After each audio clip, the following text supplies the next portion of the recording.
देखिए, वैसे तो सेवा भारतीय जनता पार्टी के लिए कोई नया क्षेत्र नहीं है, क्योंकि भारतीय जनता पार्टी में तो प्रवेश होने पर ही जैसे बच्चा जन्म लेने पर दाई गुड़ती देती है, वैसे ही भारतीय जनता पार्टी में प्रवेश करने पर ये पढ़ा दिया जाता है कि राजनीति सेवा का माध्यम है। राजनीति सुख सुविधाएं भोगने के लिए नहीं है, सेवा का माध्यम है।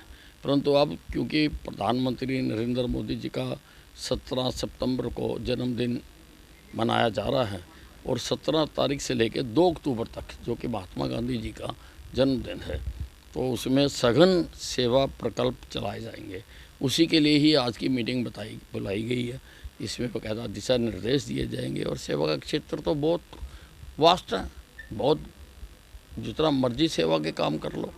इसमें ब्लड डोनेशन कैंप भी हो सकता है, उसमें पौधारोपण भी हो सकता है, उसमें शिक्षा का कोई प्रकल्प भी हो सकता है, किसी भी प्रकार का उसमें है। पर लेकिन उसमें इस पर लोगों की धारणा है कि जैसे बच्चों का जन्मदिन मनाने के लिए केक के ऊपर अगर पहला जन्मदिन है तो 1 मोमबत्ती जला दी जाती है, दूसरा जन्मदिन है तो 2 जला दी जाती है। तो हम मोमबत्तियाँ जलाने वाले लोग तो हैं नहीं हैं। इसलिए हमने ये रखा है कि 75वां जन्मदिन है, इसलिए जो काम करेंगे हम 75 की इकाई में करेंगे। कि अगर हम रक्तदान करेंगे तो 75 जो है डोनर होने चाहिए।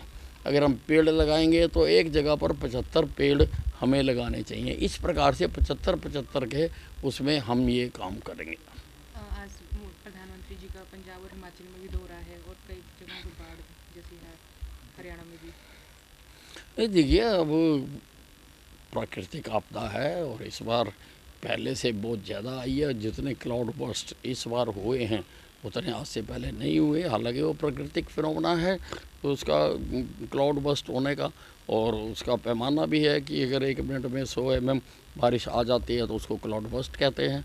तो उससे भी वो सारा पानी जो पहाड़ों पर क्लाउड बर्स्ट हुए वो सारा मैदानी इलाकों में आया और भारतीय जनता पार्टी का एक एक कार्यकर्ता from MC to CM and CM to PM सब जो है मैदान में हैं और सब लोगों की सहायता के लिए घूम रहे हैं तो उसमें देख भी रहे हैं कि बाढ़ आने के कारण क्या क्या हैं और उनकी सहायता किस प्रकार से की जा सकती है। और 2 तरह के जो काम होते हैं वो हमारे निगाह में होते हैं। पहला तो होता है कि जो तुरंत करना है, इमीडिएटली, जैसे प्यास लग रही है तो पीने का पानी मुहैया कराना, भूख लग रही है रोटी मुहैया कराना। अगर कहीं पानी जमा हो गया तो उसको तुरंत कैसे निकालना है, चाहे मोटर लगा के निकालना है, नाला लगा के निकालना है, पाइप निकाल के निकालना है।